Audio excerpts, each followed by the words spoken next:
Wife of Abhinandan part 53. ఇప్పుడు మీ ముందు ఉన్నది మీరు ఎన్నాళ్ళు ఎవరి కోసమైతే ఎదురు చూస్తూ ఉన్నారో, మళ్ళీ ఎవరైతే తిరిగి మీ దగ్గరకు వస్తారు అని అంతులేని మీ ప్రేమను గుప్పెడంత గుండెలో దాచుకున్నారో అని మను చెప్తూ ఉండగానే అభి కోపంగా ఎర్రబడిన కళ్ళతో చూస్తూ తన దగ్గరకు వచ్చి మైత్రి గొంతు పట్టుకొని తన వైపు చూస్తూ ఇంకొక మాటని గొంతులో నుంచి బయటకు వస్తే ఈ క్షణమే నీ ఊపిరి నీ గొంతులో ఆగిపోతుంది, గుర్తుపెట్టుకో అని గొంతు గట్టిగా నొక్కాడు. అభి అలా చేయటంతో తన వైపు చూస్తూ, అభి గారు మీరేం చేస్తున్నారు? ఒకసారి నేను చెప్పేది వినండి ప్లీజ్. ఆ తర్వాత నన్ను చంపిన మీ చేతుల్లో ఆనందంగా కళ్ళు మూస్తాను అన్నది మనం. హే ఇంకా చాలు ఆపు అని తన గొంతు వదిలి చెంపపై గట్టిగా కొట్టాడు. మను వెళ్లి కింద పడితే తనని చూస్తూ, ఇంకా ఎన్ని అబద్ధాలు చెప్తావు, ఎన్ని నాటకాలాడుతావు? నువ్వు ఎన్ని నాటకాలాడినా కూడా నేను నిన్ను ఎప్పటికీ నమ్మను. ఇంకా నాకు నీతో కలిసి ఉండటమే ఇష్టం లేదు. అందుకే అంటూ తన ముందు పేపర్స్ పెట్టి, ఎవిగో ఇవి డైవోర్స్ పేపర్స్, వీటిపై నువ్వు సంతకం పెట్టు. నీకు నిన్నే చెప్పాను, రేపటితో నీకు మిగిలింది ఆఖరి రోజు అని. అందుకని ఇలా నాటకాలు ఆడటం మొదలు పెట్టావా? ఇంకా నయం, ఇప్పటి వరకు కూడా నన్ను మాత్రమే ప్రేమిస్తున్నా అని చెప్పావు. ఇంకాసేపు ఆగితే నేను ఇంకెవరో కాదు, నేనే నువ్వు ప్రేమించిన నా మానస అని చెప్పేలా ఉన్నావు. ఇన్ని అబద్ధాలు చెప్పేదానికి నీకు ఆ అబద్ధం చెప్పటం మాత్రం లెక్క? నా గురించి, నా ప్రేమ గురించి అన్ని విషయాలు ముందే తెలుసుకొని నా ముందుకు వచ్చి ఇన్ని నాటకాలు ఆడుతావా? ఒకడిని ప్రేమించావు, వాడిని మోసం చేసి నన్ను, నా వాళ్లను మంచితనం అనే ముసుగులో నమ్మించి పెళ్లి చేసుకున్నావు. ఇప్పుడు నిజం బయటపడింది అని ఆ ఫోటోలో ఉన్నది నువ్వు కాదు ఇంకెవరో అని చెప్తున్నావా? నువ్వు అలా చెప్పగానే అందరూ నమ్మేస్తారా? అసలు నీకు సిగ్గులేదా? నిన్నటి వరకు నిజం బయటపడింది అని మొహం చాటేసి తిరిగావు. నిన్న నైట్ రేపు విడాకులు ఇవ్వాలి అని చెప్పగానే ఇంకా నీ నాటకం స్టార్ట్ చేశావా? అసలు నీలాంటి డబ్బు అంటే పిచ్చి ఉన్నదానికి ప్రేమ పెళ్లిళ్ళు ఎందుకే? ఒకడును ప్రేమించే వాడిని వదిలేసి బరతెగించావు. బజార్దాన్లాగా నా వెంటపడి మరి ప్రేమ అంటూ నన్ను ఆస్తి కోసం పెళ్లి చేసుకున్నావు. అసలు నీలాంటి దానికి నేను ఒక్కడేనా లేక ఇంకా అన్నాడు అభి. అప్పటి వరకు అభి అన్న మాటలు అన్ని మౌనంగా భరిస్తూ ఉన్న తనకి అభి చివరగా అలా అంటూ ఉంటే చెప్పలేని కోపం వచ్చింది. అంతే, కోపంగా అభి వైపు చూస్తూ అభి దగ్గరకు వచ్చి తన కళ్ళర్ పట్టుకుని తన కళ్ళల్లోనికి చూస్తూ, అభి గారు ఒక్కసారి నా కళ్ళల్లోనికి చూడండి, నేను తప్పు చేశానా అని సూటిగా చూస్తూ అడిగింది మనం. మైత్రి అలా పట్టుకోగానే తన కళ్ళల్లోనికి చూస్తూ ఉంటే, ఇంతేనా మీరు నన్ను అర్థం చేసుకున్నది అని ప్రశ్నిస్తూ ఉంటే అంతే తన వైపు చూస్తూ ఉన్నాడు అభి. అభి గారు నా కళ్ళల్లోనికి చూస్తూ చెప్పండి, నేను తప్పు చేశానా? అసలు అలా ఎలా అనగలుగుతున్నారండి? ఫస్ట్ టైం నాకు మీ మీద కోపం వస్తుంది, కానీ నాకు మీ మీద కోపం చూపించడం కూడా తెలియదండి. ఎందుకంటే మీరంటే నాకు అంత పిచ్చి ప్రేమ. ఎవరినో ప్రేమించి మిమ్మల్ని పెళ్లి చేసుకున్నానా? లేదండి, నేను అప్పుడు ఇప్పుడు ఎప్పుడు కూడా ప్రాణంగా ప్రేమించింది మిమ్మల్నే. ఇదేమి సీతమ్మ వారి కాలం కాదండి. రాముని మాట కోసం సీతమ్మ అగ్నిప్రవేశం చేయటానికి, నేను ఏ తప్పు చేయలేదు అని నిరూపించుకోవటానికి నా దగ్గర ఏ సాక్ష్యాలు లేవండి. ఒక్క మనస్సాక్షి తప్ప. అదెప్పుడు కూడా మిమ్మల్నే తన జీవితం అనుకున్నది. నేను ఎలా నన్ను నేను నిరూపించుకోవాలో నాకు ఇన్నాళ్ళు అర్థం కాలేదు. అందుకనే మీకు నిజం చెప్పాలి అని ఈ రోజు మీ దగ్గరకు వచ్చాను. కానీ మీరు నేను చెప్పే ఏ మాట నమ్మటానికి సిద్ధంగా లేరు. ఎప్పుడు కూడా ఒక మనిషిని కళ్ళతో చూసి కాదండి నమ్మవలసింది. ఒక్కసారి మీ మనసుతో చూడండి, నేనేమిటో మీకే అర్థమవుతుంది. కళ్ళతో చూసేవి అన్నీ కూడా నిజం కాదు అభి గారు. కొన్నిసార్లు మన కళ్ళే మనల్ని మోసం చేస్తాయి. ఒక్కసారి కళ్ళతో చూసిన దాన్ని కళ్ళతోనే కాకుండా మనసుతో ఆలోచించండి. మీ మనసు మీకు నిజం చెప్తుంది. అభి గారు మీరు నన్ను నాటకాలు ఆడేది, మోసాలు చేసేది అని ఎన్ని మాటలు అన్నా కూడా ఈ గుండె తట్టుకుంటుంది.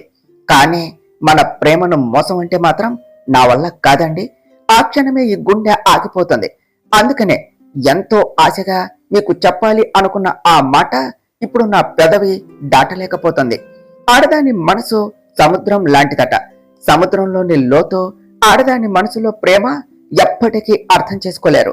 కానీ ఒక్కసారి అర్థం చేసుకుంటే అది తెరచిన పుస్తకం లాంటిది. నా మనసులో ప్రతి అక్షరం మీ రూపాన్ని నింపుకున్నది. ఆ నిజం మీకు తెలిసే వరకు నేను ఏమి చెప్పినా మీరు నమ్మరు. నమ్మకం లేని చోట నిజాలు కూడా నమ్మాలి అని అనిపించవు. అందుకనే ఎంతో ఆశతో మీకు అన్ని చెప్పాలి అని అనుకున్న నేను ఇప్పుడు మీకేమీ చెప్పటం లేదు. ఇప్పుడే కాదు, ఎప్పటికీ నాకు నేనుగా మీకు ఏం నిజం చెప్పను. నాకు మీపై ఉన్న ప్రేమే నిజమైతే ఈ రోజు కాకపోయినా ఏదో ఒక రోజు నా గురించి నిజమేమిటో తెలుస్తుంది. కనీసం అప్పుడన్నా నేను ఏమీ తప్పు చేయలేదు అని నమ్మండి చాలు. మీకు దూరం అయ్యి ఎటు నేను బ్రతికి ఉన్న జీవోత్సవాన్నే, కానీ ఎప్పటికీ నేను మాత్రం మీకు దూరం కాలేను. మిమ్మల్ని ఇలా వదిలేసి అస్సలు వెళ్ళను. ప్రమాదం మధ్యలో అన్ని తెలిసి కూడా మీకు దూరంగా ఉండలేను. ఒక్కసారి మీకు ఎలాంటి ప్రమాదం లేదు, మీరు క్షేమంగా ఉన్నారు, మీకు ఇంకా ఎటువంటి ప్రమాదం లేదు అని తెలిసిన రోజున నేనే మీకు దూరంగా వెళ్ళిపోతాను. కానీ ఒక్కటి గుర్తుపెట్టుకోండి, నేను మీకు దూరం అవటం అంటే అది నా ప్రాణం పోయాకే. అభిగారు, మీరు ఒక్కసారి ప్రేమగా పిలిస్తే ఆ చావు అంచుల్లో ఉన్నా కూడా మీకోసం తిరిగి వస్తాను అభిగారు అంటూ అక్కడే నిలబడింది మనం. మైత్రి చెప్పిన మాటలు వింటూ ఉన్న అభికి మైత్రిని అలా చూస్తూ ఉంటే మనసంతా బాధగా ఉన్నది. తనని చూసి కళ్ళల్లో నీళ్లు తిరుగుతూ ఉంటే కష్టంగా కనురెప్పల చాటున ఆ నీటిని ఆపేసి తనని చూస్తూ కష్టంగా మాటలు కూడా తీసుకుంటూ, చూడు, నువ్వు ఎన్ని చెప్పినా కూడా నేను నీ మాట వినను. నీకు రేపొద్దున వరకు టైం ఇస్తున్నాను. అప్పటి లోపల నువ్వు ఈ పేపర్స్ పై సైన్ చేయాలి, లేదా నేను ఏం చేయాలో అదే చేస్తాను అని ఆ పేపర్స్ తన ముందు పడేసి ఇంకా తన వైపు చూడలేక వెంటనే అక్కడి నుండి బయటకు వెళ్లిపోయాడు అభి. అభిగారు, ఒక్కసారి కూడా నేను చెప్పేది వినరా? ఎందుకు నన్ను ఇంతలా బాధ పెడుతున్నారు? మీరు ఎన్ని అన్నా ఏమి చేసినా నేను సైన్ చేయను అని ఆ పేపర్స్ ను చింపేసి రూమ్ అంతా విసిరేసి ఫ్లోర్ పై పడిపోయి ఏడుస్తూ ఉన్నది మన. అక్కడి నుండి అభి టెర్రస్ పైకి వెళ్లి మైత్రి అన్న మాటలు తలుచుకుంటూ, ఇప్పటి వరకు ఈ అభి ఎవరికి సారీ అనే వర్డ్ చెప్పలేదు, కానీ ఫస్ట్ టైం నీకు సారీ చెప్తున్నాను మైత్రి. ఏ ఆడపిల్లని అనకూడని మాటలు అన్నాను. వీలైతే నన్ను క్షమించు, కానీ నేను ఏమి చేసినా నీ మంచి కోసమే చేశాను. నాతో ఉండి బాధపడటం కన్నా బాధపడైనా నాకు దూరం అవటం మంచిది. చిన్నప్పటి నుంచి నాకు ఇష్టమైన వాళ్ళు అందరూ నాకు దూరం అవుతూనే ఉన్నారు. అన్ని అనుకున్న అమ్మ నన్ను వదిలేసి వెళ్లిపోయింది. ప్రాణం అనుకున్న నా బంగారం నాకు దూరం అయిపోయింది. ఇప్పుడు మళ్ళీ నీకు దగ్గరైతే నా వల్ల నీకు ఏమైనా అయితే నేను తట్టుకోలేను. అందుకనే ఎప్పటికీ నువ్వు నాకు దూరం కాక తప్పదు. అంతకంటే నేను ఏమీ చేయలేను అని బాధగా ఆకాశంలోనికి చూస్తూ ఉన్నాడు. అలా ఇద్దరు కూడా ఒకరి గురించి ఒకరు ఆలోచిస్తూ గడిపేస్తూ ఉన్నారు. అలా రాత్రంతా కూడా ఇద్దరు అంతే ఉన్నారు. మార్నింగ్ అవుతూ ఉంటే అభి కష్టంగా కిందకు దిగి తన రూమ్ లోనికి వచ్చేసరికి మైత్రి అక్కడే కింద పడుకుని ఉన్నది. తనను చూస్తేనే తెలుస్తుంది రాత్రంతా కూడా బాగా ఏడ్చింది అని. తన చెంపలపై ఇంకా ఆ కన్నీటి మరకలు అలానే ఉన్నాయి. తనను అలా చూసి బాధగా అనిపిస్తూ ఉన్నా కష్టంగా తన వైపు చూస్తూ బెడ్ పై కూర్చున్నాడు. ఆ రోజు అభి బర్త్డే అవటంతో మాణిక్యమ్మ గారు వచ్చి అభి రూమ్ డోర్ కొట్టారు. అప్పుడే మనోకి మెలకు వచ్చి బెడ్ పై అభిని చూసి తనని తాను సర్దుకుని వెళ్లే డోర్ ఓపెన్ చేసి అమ్మమ్మ అన్నది. మైత్రి, కన్నయ్య ఇంకా నిద్రపోతూ ఉన్నాడా అని అడిగారు మాణిక్యమ్మ గారు. మనసంతా బాధగా ఉన్నా కూడా హా అమ్మమ్మ ఉన్నారు, పిలవమంటారా అన్నది మనం. వద్దమ్మా, ఈరోజు కన్నయ్య పుట్టినరోజు కదా, మీరిద్దరూ కలిసి గుడికి వెళ్ళాలి, మీరు త్వరగా రెడీ అయ్యి కిందకు రండి అని చెప్పి కిందకు వెళ్లారు మాణిక్యమ్మ గారు. మాణిక్యమ్మ గారితో మాట్లాడి లోనికి వెళ్లి అమ్మమ్మ చెప్పింది గుడికి వెళ్ళాలి అని అని మనం అభికి చెప్పగా అభి తన వైపు చూసి, చూడు, నేను నీతో గుడికి వస్తున్నాను అంటే అది నీ కోసమో లేక గ్రానీ కోసమో కాదు. మనం అటు నుంచి అటే డైరెక్ట్ గా లాయర్ దగ్గరకు వెళ్తున్నాం. అక్కడ ఇక్కడ చేసినట్టు రచ్చ చేయకుండా సైలెంట్ గా సైన్ పెట్టావు, లేదంటే ఇంకా నేను చెప్పినట్టు చెయ్యి అని వాష్రూమ్ లోనికి వెళ్లిపోయాడు తన వైపు కూడా చూడకుండా. మను అభి వెళ్లిన వైపే చూస్తూ ఉన్నది. కాసేపటికి అభి మను ఇద్దరు కూడా రెడీ అయ్యి కిందకు వచ్చారు. అందరూ అభిని విష్ చేయగా మాణిక్యమ్మ గారు వాళ్ళ ఇద్దరిని గుడికి వెళ్లి రమ్మన్నారు. ఆవిడ అలా చెప్పగానే మను అభి వెనుక కారులో గుడికి వెళ్ళింది. వీళ్ళిద్దరూ కారులో స్టార్ట్ అవగానే కేశవ్ అభి కోసం పెట్టిన రౌడీలు కూడా వాళ్ళ వెనుకే ఫాలో అవుతూ కేశవ్ కి కాల్ చేసి విషయం చెప్పారు. వాళ్ళకి డౌట్ రాకుండా గుడిలో అభిని లేపేసి అది వాడి పెళ్ళం మీదకు వెళ్లేలా చేయమని చెప్పాడు కేశవ్.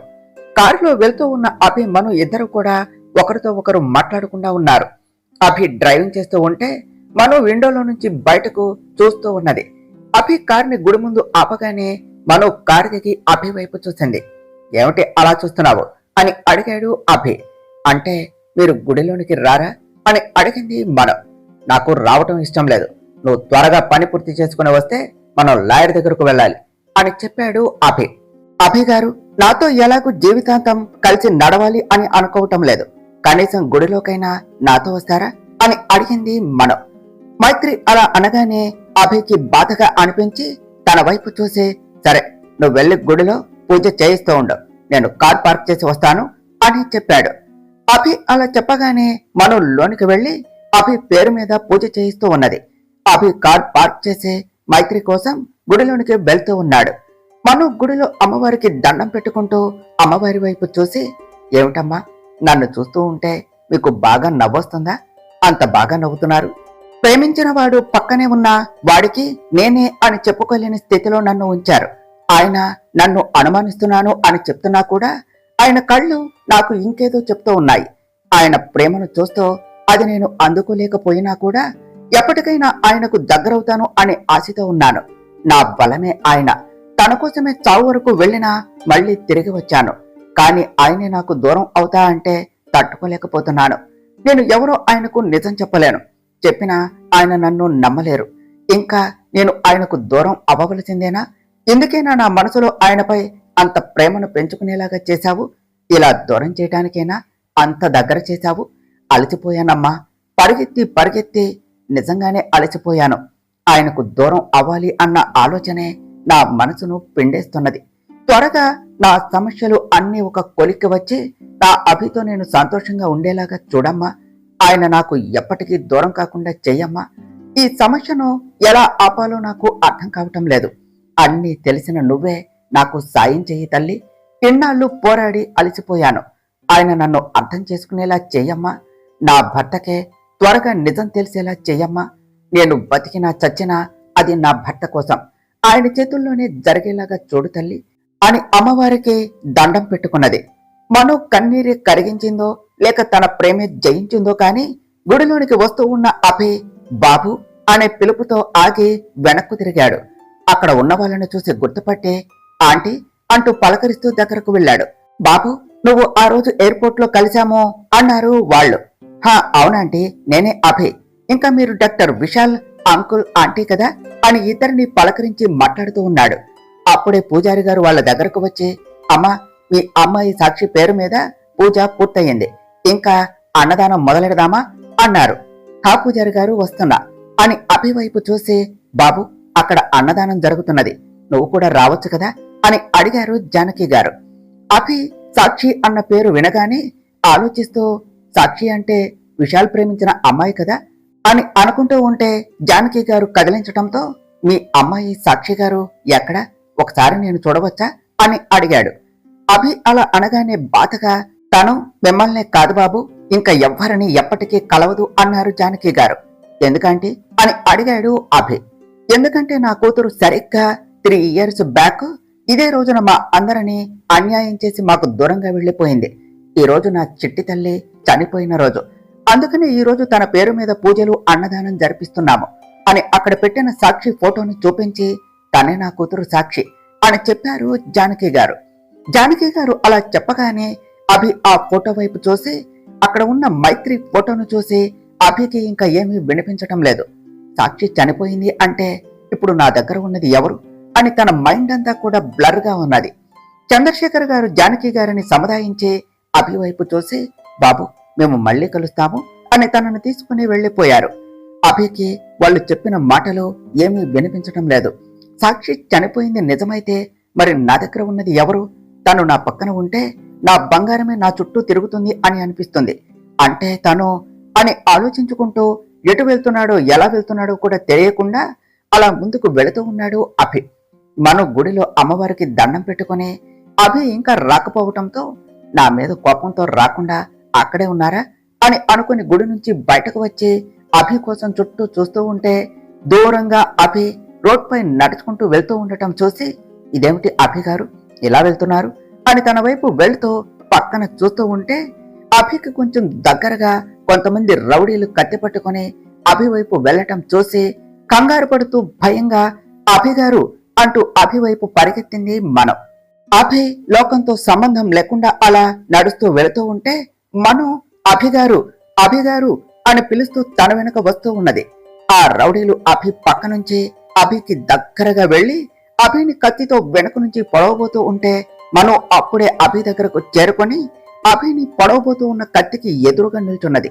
అనుకోకుండా అలా జరగటంతో ఆ రౌడీ ఆ కత్తిని మను కడుపులో దించేశాడు.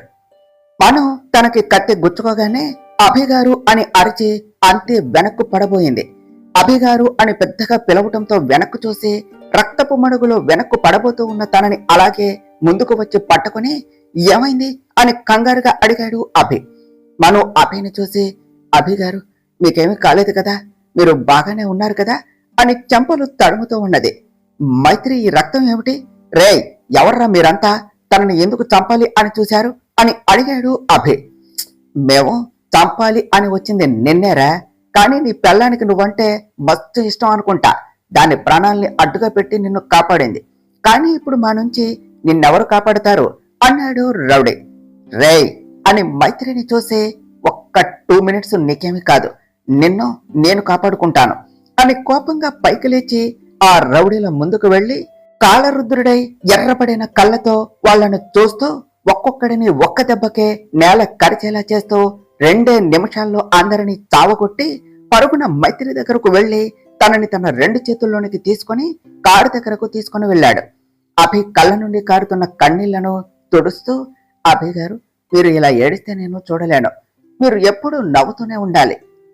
అభిగారు మీరు జాగ్రత్త అని మైత్రి కళ్ళు మూసుకుంటే అభి మైత్రిని చూసి మైత్రి ఓపెన్ యువర్ ఐస్, కళ్ళు తెరువు, కొంచెం ఓపిక పట్టు, హాస్పిటల్కు వెళ్ళిపోదాం అని కారులో కూర్చోపెట్టి కారు ఫాస్ట్ గా డ్రైవ్ చేస్తూ ఉన్నాడు. మైత్రి సురహ తప్పుతో కళ్ళు మూసుకుంటుంటే అభి చూసి మైత్రి కళ్ళు తెరవు, లేకపోతే చంపేస్తాను, ఓపెన్ యువర్ ఐస్ అన్నాడు. అభిగారు మీరు చంపకపోయినా కాసేపట్లో నేనే చచ్చిపోతాను అన్నది మనం. Maitri please don't talk like that, నీకేమీ కాదు, నేను నిన్ను కాపాడుకుంటాను అని డ్రైవింగ్ చేస్తూ చెప్పాడు అభి.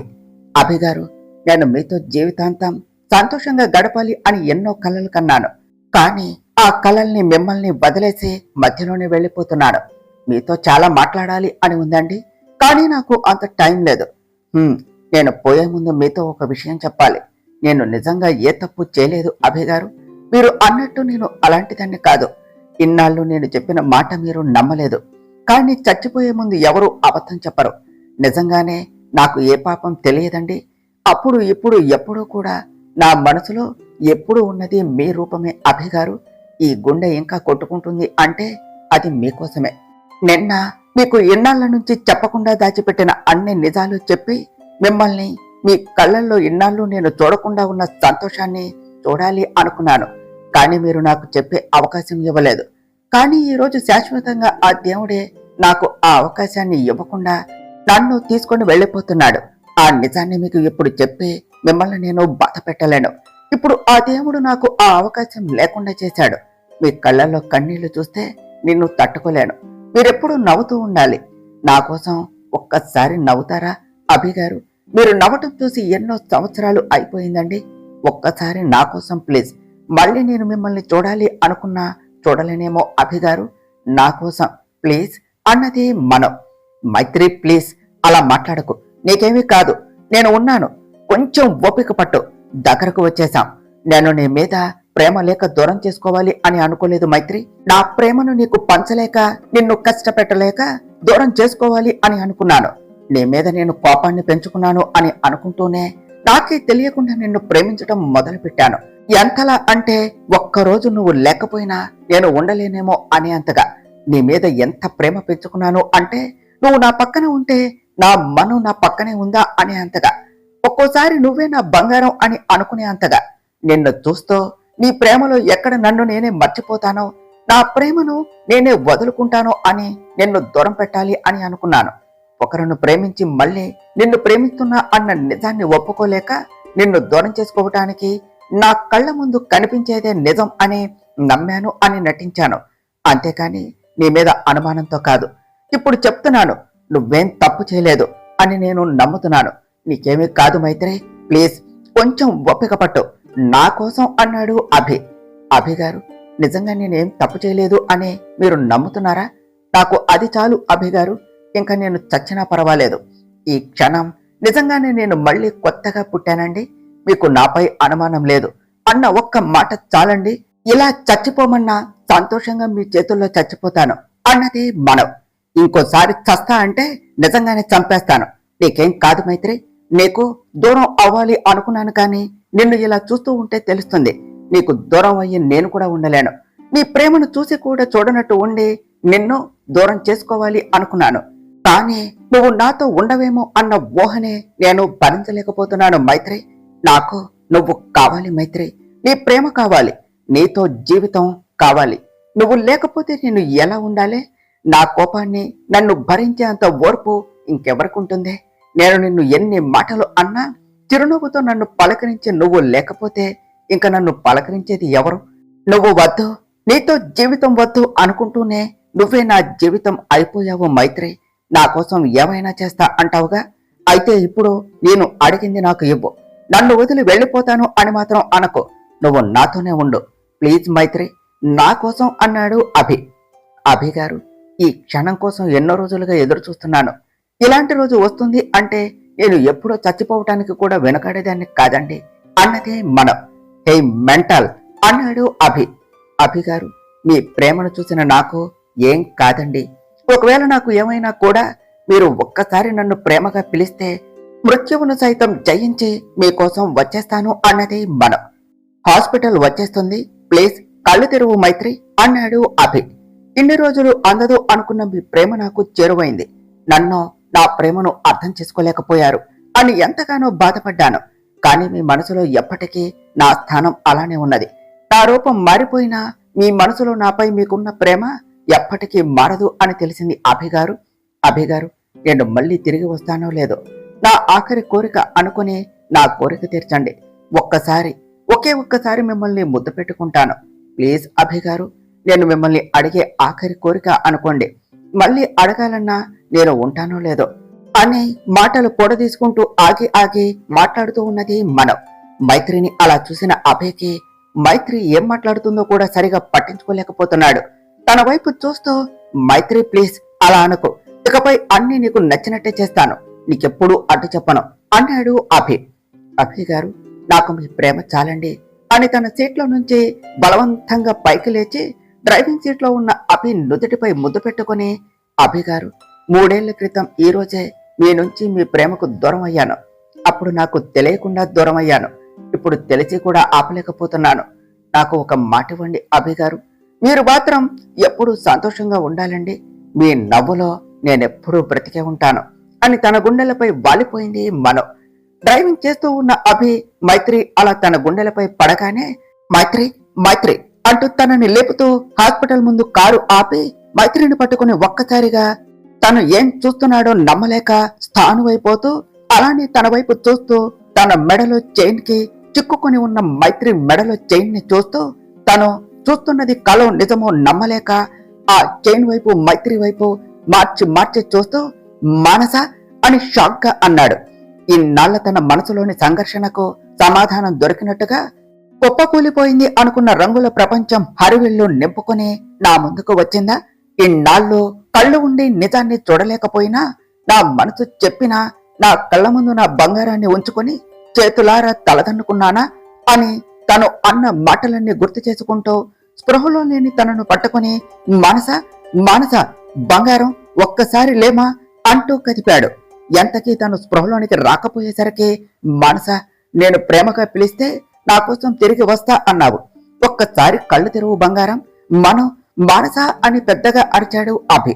అభి అలా మానస అని పిలవగానే అభి గారు అని మెల్లగా కదులుతూ ఉంటే అభి తనను చూసి, బంగారం, హాస్పిటల్కి వచ్చేసాం, నీకేమీ కాదు, నేను కాపాడుకుంటాను అని కారులో నుంచి తనను పట్టుకుని దిగి ఫాస్ట్ గా హాస్పిటల్లోనికి వెళుతూ డాక్టర్ డాక్టర్ అని హాస్పిటల్ మొత్తం దద్దరిల్లేలా అరిచాడు.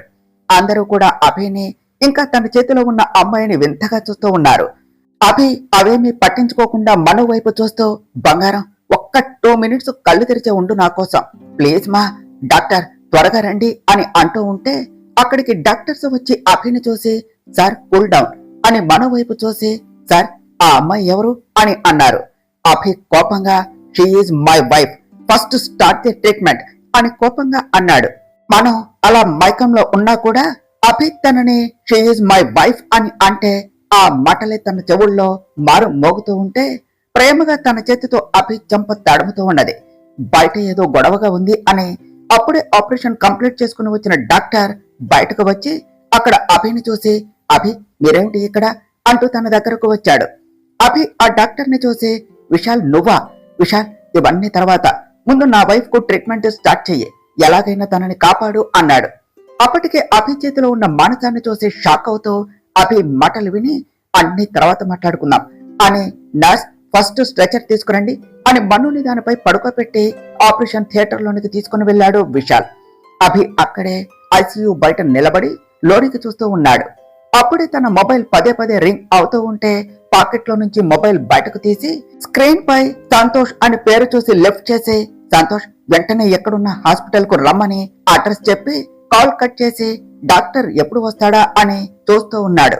అభి గొంతులోని టెన్షన్ గమనించిన సంతోష్, వీడేమిటి అంత టెన్షన్ పడుతున్నాడు, పైగా హాస్పిటల్ కు రమ్మంటున్నాడు, ఈ రోజు మైత్రిని తీసుకుని లాయర్ దగ్గరకు వెళ్తా అన్నాడుగా, మరి హాస్పిటల్లో ఏం చేస్తున్నాడు అనుకుని హాస్పిటల్ ముందు కార్ ఆపి హాస్పిటల్లోనికి వచ్చి అభి కోసం చూస్తూ అభి దగ్గరకు వెళ్లి తన బాడీకి అంటిన బ్లడ్ చూసి, అభి ఈ బ్లడ్ ఏమిటి, ఎవరికి ఏమైంది, నువ్వు బాగానే ఉన్నావా అని అడిగాడు.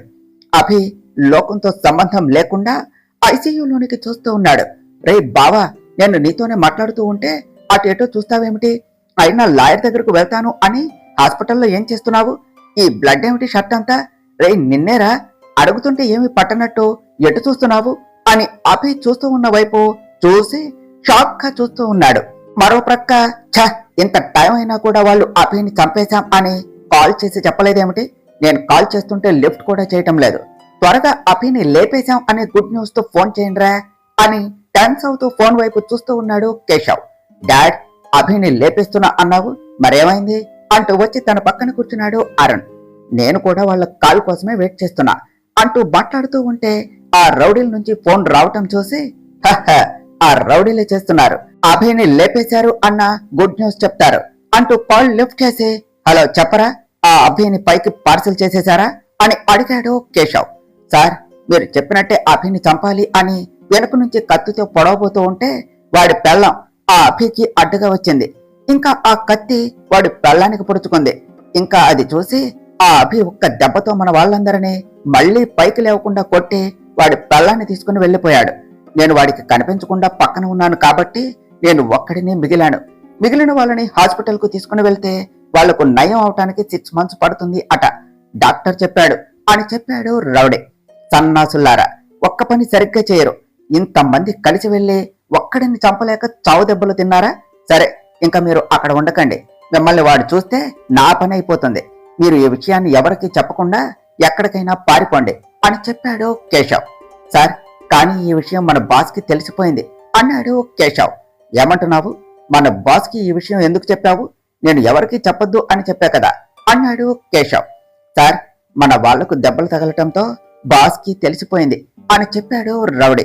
సరే అవన్నీ నేను చూసుకుంటాను అని కాల్ కట్ చేసి టెన్స్ అవుతూ ఉన్నాడు కేశవ్. అరుణ్ కేశవ్ని చూసి, డాడ్ ఏమైంది అలా టెన్స్ అవుతున్నారు అని అడిగాడు. నేను అభిని చంపాలి అని అనుకున్నాను అని బాస్ కి తెలిసిపోయిందిరా అన్నాడు కేశవ్. అసలు ఆ బాస్ ఎవరు డాడ్, ఎప్పుడు కూడా బాస్ బాస్ అంటావు, కనీసం తన పేరు చెప్పవు, ఇంతవరకు తనని చూడను కూడా చూడలేదు నేను అన్నాడు అరుణ్. బాస్ ని చూడటం అంటే చావుని దగ్గర నుంచి చూడటమేరా, చీకటి సామ్రాజ్యానికి ఆయన రారాజరా, ఆయన పేరు చెప్తేనే అందరూ ఆయనకు దాసోహం అంటారు. శుక్లా భాయ్, ఇప్పుడు నేను చేసిన పనికి నన్ను ఏమంటారో ఏం చేస్తారో అని భయంగా ఉంది అన్నాడు కేశవ్. ఎందుకు డాడ్, మనం చంపాలి అనుకున్నది అభినైతే ఆయనేమంటారు అని అడిగాడు అరుణ్. అదంతా నాకు తెలియదు, అసలు తనని కలవాలి అంటేనే కుదరని నన్ను అతనే వచ్చి కలిసి వాళ్లలో కలుపుకున్నాడు. నేను అప్పుడే అభిని చంపాలి అని అడిగితే నా తలపై గన్ గురిపెట్టి ఇంకోసారి అభిని చంపాలి అనుకుంటే అదే నాకు చివరి రోజు అవుతుంది అని బెదిరించాడు.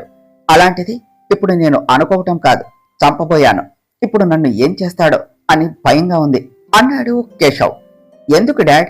అభిని చంపాలి అనుకుంటే ఆయన ఎందుకు నిన్ను చంపుతాడు అని అడిగాడు అరుణ్. నువ్వు నన్ను అడిగినట్టు నేను ఆయన్ని అడగలేను కదా, అందుకే ఆయన చెప్పిన దానికి తల ఆడించి అభిని ఏమి చేయకుండా చూస్తూ ఉన్నాను. కానీ నాకు అంత అవమానం చేసేసరికి వాడిని చంపి ఆ నేరాన్ని ఆ మైత్రిపై వేస్తే మన చేతికి మట్టి అంటకుండా ఉంటుంది అనుకున్నాను. కానీ నేను అనుకున్నది జరగకపోగా ఇప్పుడు శుక్లాభాయికి అసలు నిజం తెలిసిపోయింది అని భయపడుతూ ఉన్నాడు కేశవ్. సంతోష్ అభి చూస్తున్న వైపు చూసి ఎదురుగా ఐసీయూలో బెడ్ పై ఉన్న మైత్రిని చూసి అభి మైత్రి వైపే చూస్తూ ఉండటం చూసి, రే బావా, తనకు ఏమైంది అని అడిగాడు. నా ప్రాణాలు కాపాడటానికి తన ప్రాణాలను పణంగా పెట్టిందిరా అని రౌడీలు తనని కత్తితో పొడవబోతూ ఉంటే మను అడ్డు రావటం, తనని కాపాడటం, అభి మనుని హాస్పిటల్ కు తీసుకురావటం అంతా చెప్పాడు అభి. అభి చెప్పిన మాటలు విని కోపంగా, బావా, నువ్వింకా తన నాటకాలు నమ్ముతున్నావా? ఒకడిని ప్రేమించి వాడిని వదిలేసి మోసం చేసి నిన్ను పెళ్లి చేసుకున్నది ఇప్పుడు నీకు నిజం తెలిసిపోయింది అని తనే ఇలా నాటకం ఆడి ఇదంతా చేస్తుంది అనుకుంటా. అయినా ఇంకా ఎన్నిసార్లు మనల్ని మోసం చేస్తుంది? సాక్షి అనే తన పేరును మార్చుకుని మైత్రిగా మన దగ్గరకు వచ్చి నిన్ను పెళ్లి చేసుకుని మన అందరినీ మోసం చేసింది. ఇలాంటి వాళ్ళు నిజంగా చచ్చినా తప్పులేదురా అన్నాడు సంతోష్. అభి కోపంగా సంతోష్ కాలర్ పట్టుకుని తన వైపు చూస్తూ, రేయ్ అలా అనకు, తనేం చేయలేదు అన్నాడు. ఏం చేయలేదా? అదేమిటి బాబా అలా అంటావు? నీ కళ్ళతో నువ్వే ఆ విషయాలు ఇంకా తను కలిసి దిగిన ఫోటోస్ చూసి కూడా అలా ఎలా అనగలుగుతున్నావు? అసలు ఇప్పుడు నీ మంచితనం ఆసరాగా తీసుకుని నిన్ను నమ్మిస్తుందిరా. అప్పుడు ప్రేమిస్తున్నా అని చెప్పి ఒకటి మోసం చేసి వెళ్లిపోయింది, ఇప్పుడు పెళ్లి చేసుకుని ఇంకొకటి నిన్ను మోసం చేస్తున్నది. అసలు అలాంటి వాళ్ల కోసం మనం గొడవ పడుతున్నామా అన్నాడు సంతోష్. మీరు చాలా తప్పుగా మాట్లాడుతున్నారు అనే వాయిస్ గట్టిగా వినపడటంతో ఇద్దరూ వెనక్కు తిరిగారు. అప్పటికే ఐసీయూ నుంచి బయటకు వచ్చిన విశాల్ వాళ్ళ ఇద్దరి మాటలు విని సంతోష్ ఎదురుగా నిలబడి, మీరు తన గురించి చాలా తప్పుగా అనుకుంటున్నారు అని చెప్పాడు. సంతోష్ ఎదురుగా విశాల్ని చూసి, బావా, తనేం చేయలేదా? ఉండు, ఇప్పుడు మన ఎదురుగానే ఉన్నాడు కదా, అన్ని విషయాలు ఇక్కడే తెలుస్తాను అని. చూడండి మిస్టర్ విశాల్, నేను ఏం తప్పుగా మాట్లాడుతున్నానో ఒక్కసారి తెలుసుకోవచ్చా? మాకు ఆ రోజు నువ్వు ప్రేమించిన అమ్మాయి అనే నీ ఫోన్లో ఫొటోస్ చూపించావు. ఆ అమ్మాయి ఈ అమ్మాయి ఒకటి కదా? ఆ సాక్షి నిన్ను ప్రేమించాను అని చెప్పి నిన్ను వదిలేసి మోసం చేసి మా దగ్గరకు వచ్చి మా అభిని డబ్బు కోసం ఆశపడి పెళ్లి చేసుకున్నది. మరి ఇంకా తను ఏమీ తప్పు చేయలేదు అంటున్నారా, లేకపోతే మీరిద్దరూ కలిసి నాటకం ఆడుతున్నారా అన్నాడు సంతోష్. Shut up, just shut up. ఇప్పటి వరకు మీరు అనుకున్నది అనుకుంటుంది అన్ని తప్పులే. మీరు అనుకున్నట్టు అక్కడ ఉన్న అమ్మాయి నేను ప్రేమించిన నా సాక్షి కాదు అని చెప్పాడు విశాల్. ఏంటి, ఇదో కొత్త నాటకమా అన్నాడు సంతోష్. అది నాటకం కాదు సంతోష్, విశాల్ చెప్తుంది నిజం. ఇన్నాళ్ళు మన దగ్గరుండి నన్ను చూస్తూ ఉన్నది మనం చూస్తూ ఉన్న మైత్రినో లేదా ఇన్నాళ్ళు మనం అనుకున్న సాక్షినో కాదు. ఇన్నాళ్ళు నాకు దూరం అయ్యి నా కోసం నా దగ్గరకు తిరిగి వచ్చిన నా బంగారం, నా మానస అని తన వైపు చూస్తూ ఉన్నాడు అభి. సంతోష్ అభి చెప్పింది విని షాక్ అవుతూ ఐసీయూ వైపు చూసి నమ్మలేక, మానసానా అన్నాడు. అవునరా, అది నా బంగారం, నా మనోనే, నా కోసమే నా దగ్గరకు వచ్చింది అని చెప్పాడు అభి. తను మనస ఏమిట్రా? అసలు ఏం మాట్లాడుతున్నావు? మన మను ఎలా ఉంటుంది? తను మను ఏమిటి అన్నాడు సంతోష్. అవును సంతోష్, అభి చెప్పిందే నిజం, మీరు నమ్మలేని నిజం. తను నా సాక్షి కాదు, మీ మానస, మైత్రి. అసలు ఏమైందో మీకు అంతా నేను వివరంగా చెప్తాను అన్నాడు విశాల్. విశాల్, ముందు మనుకి ఎలా ఉంది అని అడిగాడు అభి. ఇప్పుడే ట్రీట్మెంట్ కంప్లీట్ అయ్యింది, బ్లడ్ బాగా లాస్ అవటం వల్ల చాలా వీక్ గా ఉంది. 24 అవర్స్ అయితే కానీ సిచ్యువేషన్ చెప్పలేము అన్నాడు విశాల్. విశాల్, నా మనుకి ఏమీ కాదు కదా, అది నాకు దూరం అయితే నేను ఉండలేను అన్నాడు అభి. అభి, నువ్వు టెన్స్ అవ్వకు, నీ మానసాన్ని నీకు అప్పగిస్తాను. నా సాక్షి చివరిసారిగా అడిగిన కోరిక తను ప్రేమించిన అబ్బాయితో తనని కలపమని. తన కోరిక తీర్చడానికి నేను ఇంతకాలం బ్రతికి ఉన్నది. కాసేపట్లో మీకు అన్ని వివరాలు వివరంగా చెప్తాను అని ఫోన్ తీసుకొని చంద్రశేఖర్ గారికి ఫోన్ చేసి, మానస దొరికింది, మీరు వెంటనే హాస్పిటల్ కు రండి, అలాగే వచ్చేటప్పుడు సాక్షి ఇచ్చిన పెన్ డ్రైవ్ తీసుకుని రండి అని చెప్పాడు విశాల్. సంతోష్ తను చూస్తుంది నిజమో కాదో నమ్మలేక మరో వైపు చూస్తూ, అభి వాళ్ళు చెప్తుంది నిజమా? నువ్వు మా మానసానా అనుకుంటూ విశాల్ వెనకే అభితో కలిసి విశాల్ రూమ్ కు వెళ్లారు. అభి తన ముందు జరిగే దానితో అస్సలు సంబంధం లేదు అన్నట్టుగా చూస్తూ మానసాని ఇంతకాలం తను అన్న మాటలు చేసిన పనులు తలుచుకుంటూ, బంగారం, నిన్ను ఎంత బాధ పెట్టానే, నా కోసం ఎన్ని బాధలు భరించావే అని మనుని తలుచుకుంటూ బొమ్మలాగా నిలబడి చూస్తూ ఉన్నాడు. సంతోష్ విశాల్ వైపు చూస్తూ, ఏమిటి ఇదంతా, నాకు పిచ్చెక్కేలా ఉన్నది. మైత్రి మా మను ఏమిటి, తను నువ్వు ప్రేమించిన సాక్షిలాగా ఉన్నది. నువ్వు సాక్షిని ప్రేమించాను అని చెప్పావు, కానీ తను సాక్షి కాదు అంటున్నావు. ఓకే, కానీ మైత్రి కూడా కాదు, తన పేరు మానస అని చెప్తున్నారు. బావ కూడా అదే అంటున్నాడు. అసలు మను ఇలా ఎందుకుంటుంది? మానస ఎలా ఉంటుందో మనకు తెలుసు కదా బావా. నువ్వు కూడా తనని మను అంటావేమిటి? అక్కడ ఉన్న అమ్మాయి మైత్రి కాదు, మానస అంటే ఇలా ఎందుకున్నది? మైత్రిలా మన ముందుకు ఎందుకు వచ్చింది? విశాల్ ప్రేమించాను అని చెప్పిన సాక్షిలాగా ఎందుకున్నది? అసలు సాక్షి ఏమైంది? మనుకి ఏమైంది? సాక్షిలా మైత్రి అనే పేరుతో మన మధ్య ఎందుకుంది అని అడిగాడు సంతోష్. సంతోష్, మీరు అడిగే క్వశ్చన్స్ కి ఆన్సర్ ఉన్నా చెప్పే అవకాశం లేనప్పుడు చెప్పినా నమ్మలేరు. అందుకే తను మీకు చెప్పలేకపోయింది అనుకుంటా అంటూ అభి వైపు తిరిగి, అభి, నువ్వేమీ అడగవా? నువ్వు ప్రేమించిన అమ్మాయికి ఏమైందో, ఎందుకు ఇలా ఉన్నదో, ఎందుకు నీకు నిజం చెప్పలేకపోయిందో అని ఏమీ అనిపించటం లేదా అన్నాడు విశాల్. అభి విశాల్ వైపు చూస్తూ, ఇన్నాళ్ళు పక్కనే ఉన్నా నా ప్రేమను గుర్తించినా ఒప్పుకోలేకపోయాను. ఇప్పుడు నాకు కారణం అడిగే అర్హత మాత్రం ఉందా? నేనే నా చేతులతో నా బంగారాన్ని ఎన్నో బాధలు పెట్టాను. చివరికి నా ఇంట్లో పని మనిషిలాగా బ్రతకాలి అన్నాను. నేను ఎన్ని మాటలు అన్నా అది నాకు దాని ప్రేమనే పంచింది. కానీ నేనే ఆ ప్రేమను అందుకోలేకపోయాను. ఓర్పుతో ఆకాశమంత ఎత్తుకు ఎదిగిపోతే అనకూడని మాటలతో నేను పాతాళంలోనికి పడిపోయాను. అన్నిసార్లు ఒకసారి నా మాట వినండి వినండి అని నన్ను బ్రతిమిలాడినా నేను కాలదన్నుకున్నాను. తన బాధను చెప్పే అవకాశం కూడా ఇవ్వాలని నేను ఇప్పుడు అడిగే అర్హత మాత్రం ఎలా ఉంటుంది? అసలు అడగటం కాదు, కనీసం నేను తన కళ్ళ ముందుకు ఆయన రాగలనా అన్నాడు. అభి, ఫీల్ అవ్వకు, అసలు ముందు మీ మధ్యలో ఏం జరిగిందో క్లియర్ గా చెప్పు అని అడిగాడు విశాల్. అభి బాధగా తన వైపు చూసి, మనం మైత్రిగా తన దగ్గరకు రావటం, వాళ్ళ పెళ్లి అవటం, మైత్రిని కావాలి అని అనుమానించి విడాకులు ఇస్తాను అని చెప్పటం, అలా ఈ రోజు జరిగినంత వరకు మొత్తం చెప్పాడు అభి. విశాల్ అభి చెప్పింది విని, సారీ అభి, నేను చాలా పెద్ద తప్పు చేశాను. మీకు అసలు నిజం అప్పుడే చెప్పి ఉండవలసింది. కానీ నాకు అప్పుడు మీరెవ్వరో తెలియదు, అందుకే నేను చెప్పలేదు. అప్పటికి ఒకసారి తను ప్రేమించిన అబ్బాయి పేరు అభి అని నాకు సాక్షి చెప్పింది. స్ట్రైక్ అయ్యి మీ మీద డౌట్ వచ్చినా మీకు పెళ్ళైపోయింది.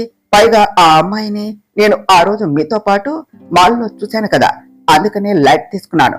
కానీ నేను చాలా మిస్టేక్ చేశాను. తను ప్రేమించిన అబ్బాయికి దగ్గర చేస్తా అని సాక్షికి మాటిచ్చాను. కానీ నాకే తెలియకుండా నేనే మిమ్మల్ని దూరం చేయబోయాను అన్నాడు విశాల్. అలా అనకు విశాల్, అదంతా కూడా నేనే కావాలని చేసుకున్న తప్పు. దానికి నువ్వు మాత్రం ఏం చేస్తావో చెప్పు. అలా జరగాలి అని రాసింది, జరిగింది అని అంటూ ఉంటే చంద్రశేఖర్, జానకి గారు ఇద్దరు ఆందోళనగా లోనికి వచ్చి, బాబు విశాల్, ఆ అమ్మాయి మానస ఎక్కడా? నేను ఒకసారి చూడాలి అని అడిగారు జానకి గారు. Aunty, don't get upset, be cool అని అభి వైపు చూపించి, అదిగోండి ఆంటీ, తనే ఆ అమ్మాయిని ప్రేమించిన అబ్బాయి అభి, ఇంకా తనకి తాళి కట్టిన భర్త అని చెప్పాడు విశాల్. జానకి గారు అభి దగ్గరకు వెళ్లి తనని చూస్తూ, బాబు నువ్వేనా ఆ అభివి? నీకోసమే మేము ఇన్నాళ్ళు చూస్తున్నది. పక్కన ఉండి కూడా నిన్ను కనుక్కోలేకపోయాము. ఇప్పుడు తను ఎక్కడుంది బాబు? ఆ అమ్మాయి ఏది? నేను ఒకసారి తనని చూడాలి. ఇన్నాళ్లకు నా కూతురి ఆత్మ శాంతిస్తుంది. నిన్ను ఆ అమ్మాయిని కలపమని కోరుకుని నా కూతురు కన్ను మూసింది. ఇప్పుడు మీరు ఇద్దరు ఒక్కటైపోయారు. ఏది ఏమైనా అంతా మంచి జరిగింది. నాకు అది చాలు. ఇంతకీ మీ భార్య ఏది బాబు అని అడిగారు జానకి గారు. అభి మాట్లాడలేక అంతే చూస్తూ ఉన్నాడు. ఆంటీ, తనకి లోపల ట్రీట్మెంట్ జరుగుతుంది అని చెప్పాడు విశాల్. ఏమైంది బాబు, తను బాగానే ఉన్నదా అని కంగారుగా అడిగారు చంద్రశేఖర్ గారు. అంకుల్, తనకు పర్వాలేదు, మీరు టెన్స్ అవ్వకండి అని వాళ్ళను తీసుకుని వెళ్లి ఒకసారి మనోని వాళ్లకు చూపించి మళ్ళీ రూమ్ లోనికి తీసుకుని వచ్చి, అంకుల్, ఆ పెన్ డ్రైవ్ తెచ్చారా అని అడిగి వాళ్ళ దగ్గర నుంచి దాన్ని తీసుకొని అభి వైపు చూసి, అభి, ఇది సాక్షి చనిపోతూ మా చేతిలో పెట్టి ఎప్పటికైనా మానసాన్ని తను ప్రేమించిన వాడితో కలిపి అప్పుడు తనకు ఇవ్వమని మాకు ఇచ్చింది. ఇందులో ఏముందో మాకు కూడా ఇంతవరకు తెలియదు, కానీ తనకు చాలా ప్రమాదం ఉంది. ఆ అమ్మాయిని జాగ్రత్తగా కాపాడు అని అభి చేతిలో పెట్టాడు విశాల్. అభి ఆ పెన్ డ్రైవ్ ను తీసుకుని వెంటనే దాని వైపు చూసి అక్కడ లాపీకి కనెక్ట్ చేశాడు. ఆ రూమ్ లో ఉన్న వాళ్ళందరూ కూడా అందులో ఏముందో అని చూస్తూ ఉన్నారు. ఆ పెన్ డ్రైవ్ లో 3 ఫైల్స్ ఉన్నాయి. అభి మొదటి ఫైల్ పై క్లిక్ చేయగానే వీడియో ప్లే అవుతూ ఉన్నది. అందులో దూరం నుంచి స్కూటీపై ఒక అమ్మాయి వస్తున్నట్టు కనిపిస్తూ ఉన్నది.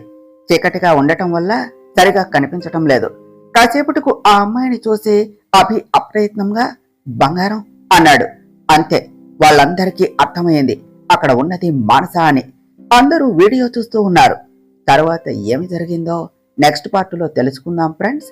డియర్ ఫ్రెండ్స్, మీకు గనక ఈ కథ నచ్చినట్లయితే మీ అభిప్రాయాలను కామెంట్ల రూపంలో తెలియచేయండి. ఈ వీడియోను లైక్ చేయండి, షేర్ చేయండి. మా ఛానల్ను సబ్స్క్రైబ్ చేసుకోండి ఫ్రెండ్స్. Thank you.